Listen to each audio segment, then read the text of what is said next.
अभी बच्चों आपकी गर्मियों की छुट्टियां चल रही होंगी, तो इस समय पढ़ने के लिए मन थोड़ा कम कर रहा होगा, है ना? तो चलिए फिर मनोरंजन व हिंदी को सीखने के लिए चंपक की कुछ कहानियों को ही पढ़ लेते हैं, जिनमें से हमारी पहली कहानी है डमरू और वाटरप्रूफ प्रोडक्ट्स, यानी ऐसे कुछ सामान जिन पर पानी का असर ना हो, वाटरप्रूफ हो। देखते हैं। जंपी बंदर की घड़ी की दुकान पर डमरू ने काम करना शुरू किया। जंपी ने एक घड़ी को जंबो हाथी के सामने ये दिखाने के लिए पानी में डुबो दिया कि यह वाटरप्रूफ है कि नहीं। तो इस तरह से जंपी बंदर ने घड़ी को बेचने से पहले कौन से हाथी को? जंबो हाथी को घड़ी को ये दिखाकर बेचा कि ये देखो वाटरप्रूफ है, इसलिए पानी में डुबोकर दिखाया।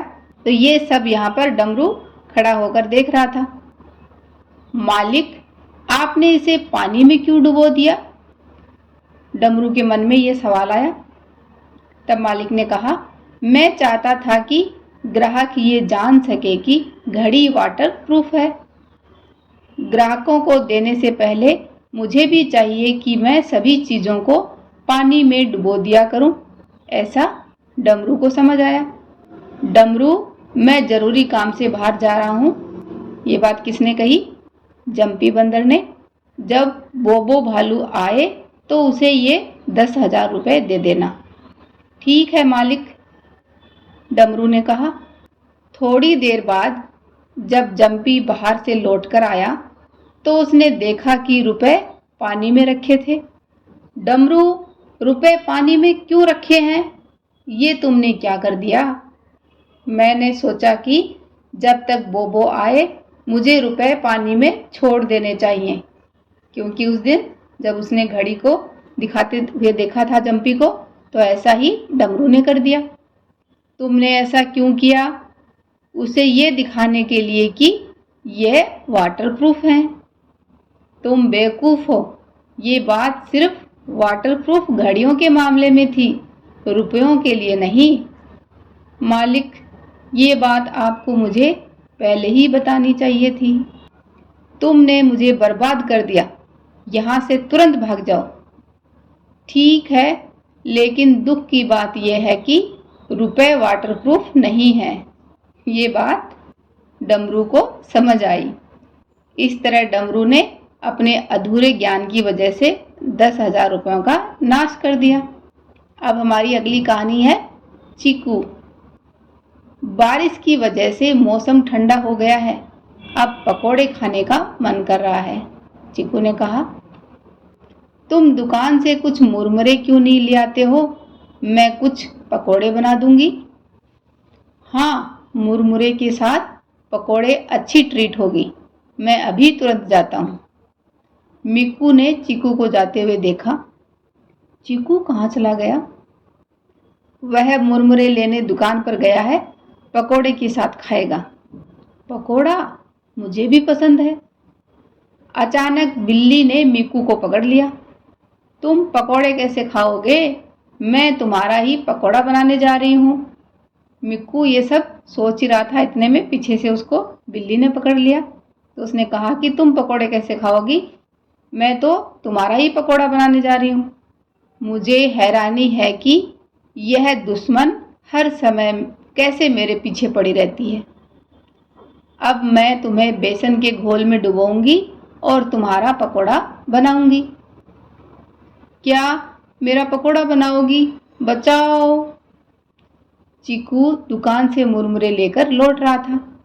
जब उसने मिक्कू की ये आवाज़ सुनी, ओह, बिल्ली तो मिक्कू को पकड़े हुए है, मुझे उसकी मदद करनी होगी। चीकू ने खुजली वाली एक झाड़ी देखी। अब झाड़ी के ये पत्ते काम आ सकते हैं। चीकू बिल्ली के पास गया। लीजिए मुरमुरे, आप पकौड़ों के साथ इसे खाने के मज़े ले सकते हैं। तब मिक्कू सोच रहा है कि तुम मेरे दोस्त हो या दुश्मन। वह सोच रहा है कि ये तो इसको और बढ़ावा दे रहा है, मुझे बचाने की बात नहीं कर रहा है, जबकि चीकू मन ही मन में कुछ प्लान कर चुका था। देखते हैं चीकू का क्या प्लान है। कभी कभी दुश्मनों से भी दोस्ती करनी पड़ती है। तुम ठीक कह रही हो, मुरमुरे पकौड़ों के साथ अच्छे लगेंगे। मुरमुरे सौंपते समय चिक्कू बिल्ली की कमीज के अंदर खुजली वाली पत्तियों को डाल देता है। अब बस सिर्फ मजा देखो क्या होता है। बिल्ली ने मिक्कू और मुरमुरे दूर फेंक दिए और खुद को खुजलाने लगी। ओह, ये खुजली, तुमने मेरी शर्ट में क्या रखा है? चलो ठीक है, मुरमुरे चले गए और हमारे पकोड़े खाने की इच्छा भी चली गई। खैर, अब तेजी से भागो मिक्कू। और इस तरह दोनों अपनी जान बचाकर भागे। अगली कहानी है दादाजी और गर्मी की छुट्टियां। दादाजी, रिया और राहुल एक सूची बना रहे थे। तब राहुल ने कहा, तुम्हारा सुझाव मुझे समझ नहीं आया। रिया ने कहा, क्या तुम्हारे पास कोई बढ़िया सा सुझाव है? तब दादाजी ने कहा, क्या हुआ बच्चों?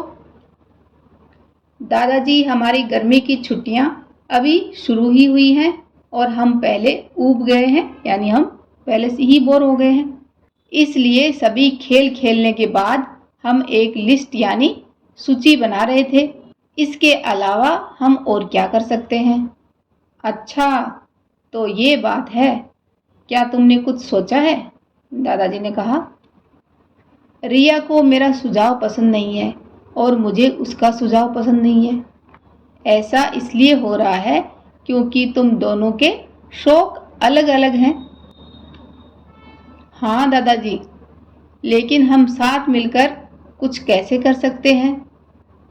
राहुल को कहानियाँ सुनना पसंद है और तुम्हें चित्र बनाना, इसलिए तुम दोनों एक साथ क्यों नहीं खेलते हो?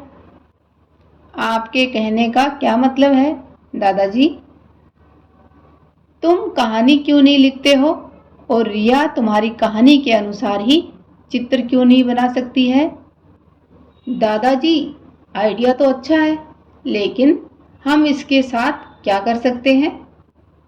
कोई भी मेरी कहानी नहीं पढ़ेगा या इसके चित्र को देखेगा। तुम इसे स्कैन कर सकते हो और अपने पसंदीदा बच्चों की पत्रिका में भेज सकते हो या इससे एक किताब भी बना सकते हो। मैं इसे पढ़ूंगा। लेकिन तब क्या होगा जब कोई हमारे लिए काम को पसंद नहीं करेगा? तुम जो प्रयास करते हो वह किसी भी अन्य चीज से ज्यादा महत्वपूर्ण है। बस सिर्फ तुम अपना सबसे बढ़िया करने की कोशिश करो और मजे उठाओ। रिया और राहुल ने एक साथ मिलकर एक कहानी पर काम करना शुरू कर दिया। तो इसी तरह बच्चों, आप भी इन छुट्टियों में अपने भाई बहनों की पसंद देखो और सब मिलकर कुछ इसी तरह का नया कोई काम करने की सोचो और उस पर काम करो। अगर ये कहानियाँ आपको पसंद आ रही हैं तो इस चैनल को लाइक व सब्सक्राइब करें। साथ ही ऐसी ही और कहानियों को पढ़ने के लिए इस चैनल से जुड़े रहें।